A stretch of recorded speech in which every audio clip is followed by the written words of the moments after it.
वाकई में आज ये शिवरा की धरा वैसे सब कार्यक्रम तो बहुत है, लेकिन आज बिल्कुल पूरे हो गए। इसका पूर्ण जागृत हुआ और ये बिल्कुल जगमगा रहा। ये धरा जो है जगमगा रही है। तो मैं चाहता हूँ जिसको कहते हैं कि जमीन हंस रही है, तो अब ये हंसने की स्थिति में आ चुकी है ये जमीन। और बहुत ही अच्छा सम्मेलन हुआ है। ये काफ़ी ओजस्वी और सारगर्भित विचार के सामने आए हैं।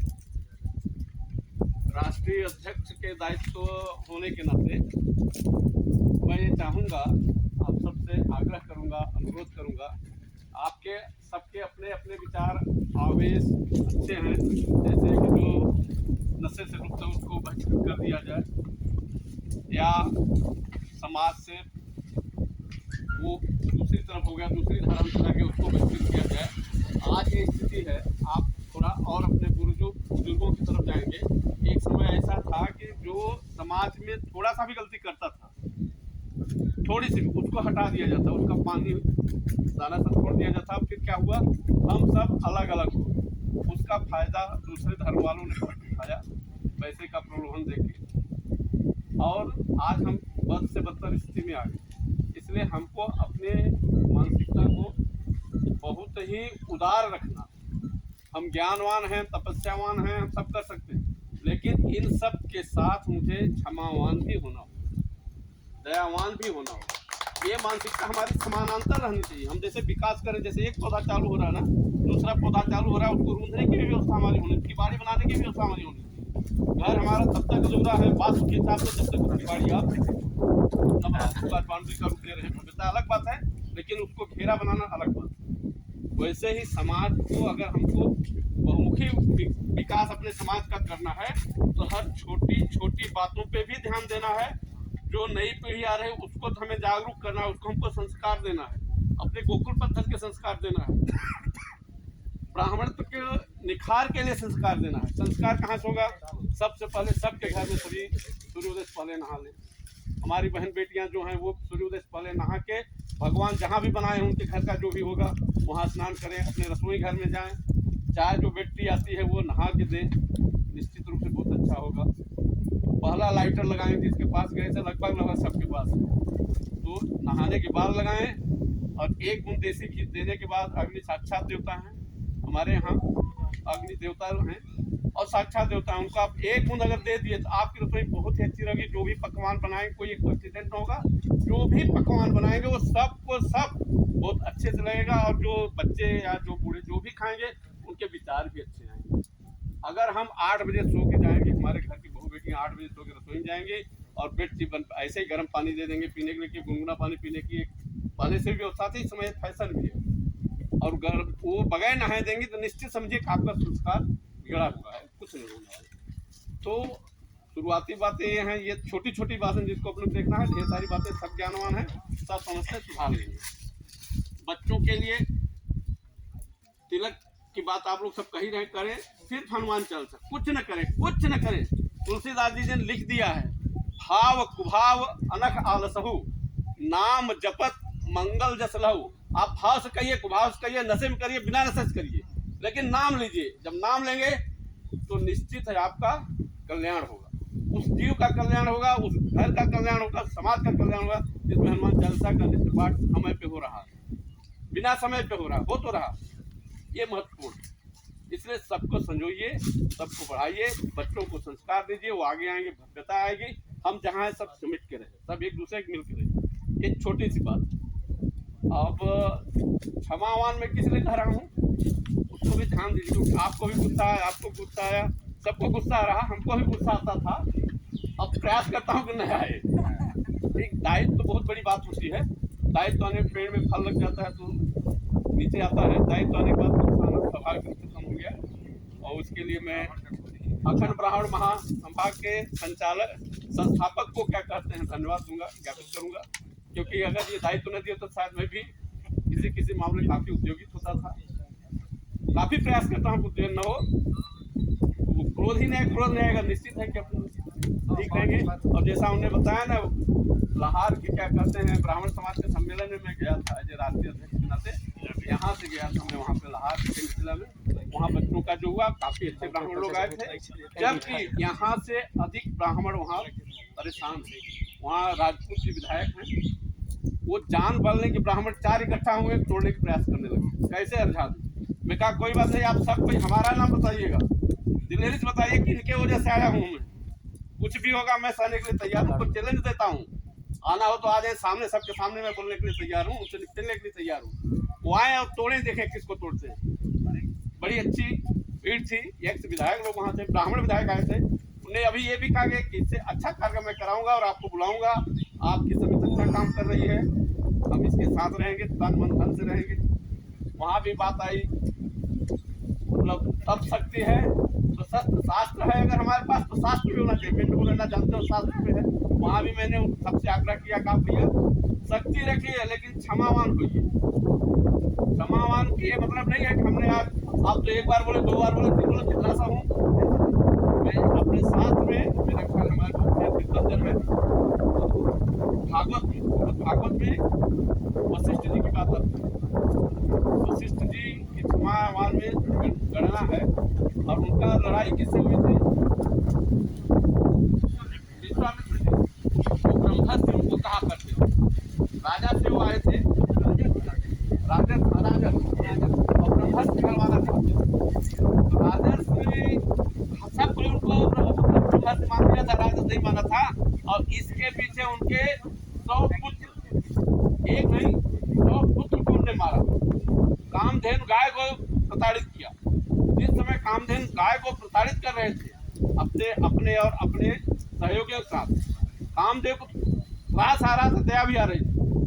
कामदेव जी ने उनसे पूछा कि आखिर ये क्या कर रहे हो? बोले मैं क्या करूं, ये अन्याय तो कर रहा है, लेकिन मैं क्षमावान होने का जो प्रण रखा हूं, इसलिए मैं कुछ नहीं करूंगी, इसे क्षमा कर रहा हूं। फिर कामधेनु जी ने खुद अपने आवेश से, अपने तपस्या से इतने अधिक वीर तैयार किए कि उनके एक एक सैनिकों के पीछे इनके 5-5 वीर हुए, और सबको ले जाके मारे नहीं। देखिए अब वो भी उनकी प्रतिज्ञा को किए, उनको अपनी सीमा से बाहर कर दिया।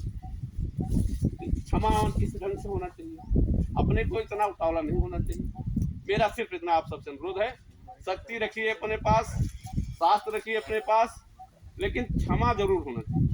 अच्छा, ये इसलिए नहीं, सिर्फ परिवार के लिए नहीं, समाज के लिए नहीं, ये तो जीव मात्र के लिए क्षमावान होना है, तभी हमारा अपना उद्देश्य, मूल उद्देश्य पूरा होगा। हम ब्राह्मण एक होंगे, निश्चित एक होंगे, कोई रोक नहीं सकता। अब रही बात शोभा यात्रा की, जन्मोत्सव की, मेरी भी इच्छा है कि परशुराम भगवान की इतनी भव्य शोभा यात्रा निकले कि लोगों को लगे कि हाँ सिमरा गांव बनाता तो है। इस बार बहुत अच्छा हुआ, बहुत अच्छा से हुआ, और एक जैसे एकाएक एक प्रचारित हो जाए, हाँ सिमरा से जो भव्य शोभा यात्रा निकली वो जहाँ तक जाके समापित हुई, एक अपने आप में अनूठा प्रदर्शन था। ब्राह्मणों का विप्र की एकता अनूठा प्रदर्शन था, स्वभावता हो जाए तो ज़्यादा अच्छा है। इसमें हमारा जो भी सहयोग होगा, आप सब जानते हैं, सहयोग के लिए तैयार रहूँगा भी। दूसरे जगह से भी बुलावा है, लेकिन यहाँ से मेरा इतना लगाव है, यहाँ से तो हर कार्यक्रम रहना उचित समझता हूँ, रहूँगा ही, कोई दो राय नहीं। हनुमान जी की भी जो जन्मोत्सव है वो भी अच्छे से मनाया जाए, जैसा कि हमारे तिवारी जी ने बताया, सभी ने बताया कि हर जगह होता ही है, हर जगह होता ही नहीं है। तिवारी जी, मैं आपका ध्यान आकृत करूंगा, हर जगह भी नहीं होता, भले ही हनुमान मंदिर है, बस पूजा पाठ किए, ऐसे कहीं कहीं हो रहा, उनको हमको जागरूक करना, हमारा काम है कि उन सबको जागरूक करें। और हर जगह होने के बाद अगर किसी जगह एक गांव में क्या कहते हैं उसका समापन हो, 7-6 गाँव का मिलकर एक गाँव में समापन हो, तो अपने अखंड ब्राह्मण महासमिति के लिए गौरव की बात होगी, प्रगति की बात होगी, और ये लगेगा हाँ कुछ तो हम कर रहे हैं। नहीं फिर संगठन का बात है क्या, जहाँ जहाँ पे अगर कोई मना के रह जाएगा तो फिर संगठन का क्या, जबकि ब्राह्मण के ढेर सारे संगठन है, वो यही एक संगठन नहीं है, 37,000 के ऊपर संगठन हो चुके हैं ब्राह्मण का, अलग अलग नामों से, अलग अलग रूप से अपना काम भी कर रहे हैं सब। और सिर्फ एक सूत्र है, जिस देश जाति में जन्म लिया बलिदान उसी पर। ये भावना अगर हम सब में आ जाएगी तो निश्चित ही हम अपने गांव में, समाज में, घर में शुरुआत करें। द्वंद्वता, द्वेष, ईर्ष्या जो भी होता है घर से होता है, उस पे महत्व देना है। हम ये ना नजरअंदाज करके ना चलेंगे। घर पे अगर दुश्मनी है, बैर द्वेष है, तो हम उसको छोड़ दें और हम आके अपने चार को इकट्ठा करें, वो ना हो पाएगा। हमको अपने आप को सुधारना पड़ेगा, हमको खुद ही नतमस्तक होना पड़ेगा। भैया हो, भाभी हो, छोटे हो, बड़े हो, सब जब हम खुद नतमस्तक हो जाएंगे, उनकी बातें मान लेंगे, लेके कोई जाए नहीं। जितनी भी यहाँ पे वसुंधरा है, जिसके पास भी है, कोई लेके न जाएगा। ये ज्ञान जिस दिन आ जाएगा वो निश्चित है, और वो तभी आएगा जब अपने अहम या मैं सब से अपने मैं से हम पे आ जाए। तब हमारा है, मेरा बस, मेरा तेरा वाला में मेरा हट जाए, सब तेरा है, तो निश्चित अपन सफल होंगे। और इसी भावना से ये संगठन बना है। 2 साल में हमारे संचालक मुझे बताई दिए, काफ़ी अच्छा है। सभी 28 प्रांत में हमारे प्रोजेक्ट चल रहा है। एमपी में पूरे जिले में हो गया है। और आप सबको मालूम है कि हमने ज्ञापन के कार्यक्रम भी एमपी में कई जिलों में एक साथ दिलाया है। एक साथ कम से कम 20-25 जिलों में एक साथ ज्ञापन दिया है उत्तर प्रदेश गवर्नमेंट को। तो इसी से काफ़ी अच्छा प्रयास चल रहा है, समिति का चलेगा ही। और इस कार्यक्रम में जरूर करें। मैं तो चाहूँगा यहाँ के निवासी से, विनोद जी से, कि मैं चाहूँगा किसी दिन क्या कहते हैं, यहाँ मंदिर तो अभी बना नहीं है, मंदिर का यहाँ पे पूजन हो जाए उसी दिन, और जगह सुनिश्चित कर लिया जाए, और इसके बाद भव्य रूप का मंदिर बनाया जाए, जो भी काम हासिल हो। और इस कार्यक्रम के साथ इस बार ये हो, अपन भूमि पूजन कर सकते हैं उसी दिन, और इसके बाद बनाएंगे। फिर जब दूसरा आ जाएगा समय ब्राह्मण आदमी है, इकट्ठा होना कोई बड़ी बात। जगह की व्यवस्था कर लिया जाए, उस जगह ये कार्यक्रम कर लिया जाए, और फिर शोभा यात्रा निकाली जाए। और देख लीजिए, कुतमा में करना सुनिश्चित है। कुतमा चलिए, सब कोई चलिए, वाहन से चलिए, वहाँ जाके पैदल कर ले, लेकिन हो जरूर शक्ति प्रदर्शन हो। अगर शक्ति प्रदर्शन होता है तभी वहाँ जाए, नहीं तो है यही पे पर्याप्त है। गांव की फेरी करिए और यही रह लीजिए। वहाँ जाके 50-500 लोग बेकार, 500 लोग कुतमा में बेकार है। वहाँ कम से कम 10,000 लोग अगर रहेंगे, ब्राह्मण रहेंगे, बच्चे सब रहे अपने, तब जाके आनंद जाएगा और लगेगा कि हाँ हमने शोभा यात्रा निकाला। अन्यथा फिर हंसने के लिए मजबूर न किया जाए हमारे संगठन में। अपने यहीं पे हम करने की बात आप अपने तरफ से जानते हैं, आप तो काफी ध्यान रखते हैं, इकट्ठा भी कर सकते हैं। लेकिन यह है कि सब कोई लग जाए, जैसे आप लग रहे हैं वैसे हम सब लग जाए, तो निश्चित हो सकता है 10,000 कोई बड़ी बात नहीं। हमको किसी को गाली देना नहीं, कुछ करना नहीं, सिर्फ हम अपने इष्ट के सामने आगे आगे उनको करके चलना है, सबको बताना है कि हम भाई हम हैं, हम एक हैं, अपने लिए एक हैं। और जब एक बात निश्चित मानिए, ब्राह्मण अगर एक होगा तो सिर्फ ब्राह्मण भर का कल्याण नहीं होगा, निश्चित पूरे समाज का कल्याण होगा। ये इतिहास साक्षी। ब्राह्मण अपने कर्तव्य पे होगा। ब्राह्मण अगर ब्राह्मणत्व में निखार लाएगा तो एक सिर्फ ब्राह्मण का, एक घर का नहीं, एक पूरे समाज का होगा। और मतलब ब्राह्मण समाज नहीं, पूरे समाज में जितनी जातियां, सबका उद्धार, सबका कल्याण सिर्फ ब्राह्मण से ही हो सकता है, बाकी किसी से नहीं हो सकता। चाहे जितनी सरकारें आ जाए, चाहे जो व्यवस्था दे, जब तक ब्राह्मण एक होके एक नहीं हो पाएगा, ब्राह्मण अपना समाज नहीं, अपने ब्राह्मण को नहीं निखार पाएगा, तब तक कल्याण न हो पाएगा किसी भी जाति का। इसलिए हमको दयावान, क्षमावान और शक्तिवान बनना ही है। पहले से भी थे, अभी भी है। भगवान ने खुद ही कहा है। अच्छा, रही बात एक और बता दूं, श्रीमद् भागवत में कहा है, ब्राह्मण शब्द से ही ब्राह्मण है। वो ब्राह्मण कुल में जन्म लिया है, वो ब्राह्मण है, उसको प्रणाम करना ही चाहिए, चाहे जो भी हो उसको प्रणाम करना ही चाहिए। नहीं करेगा तो उसको उसका खामियाजा उठाना ही पड़ेगा। इसलिए इस पे आप ना जाइए करे ब्राह्मण हो गया कुछ नहीं करना, नहीं नहीं, ब्राह्मण में कुल में जन्म लिया है ना, है ब्राह्मण, और वो पूज्य है। हाँ लिखे हैं, मतलब तुलसीदास जी लिखे, भागवत में वो सब चीज नहीं कहना चाहता, बहुत कम समय है।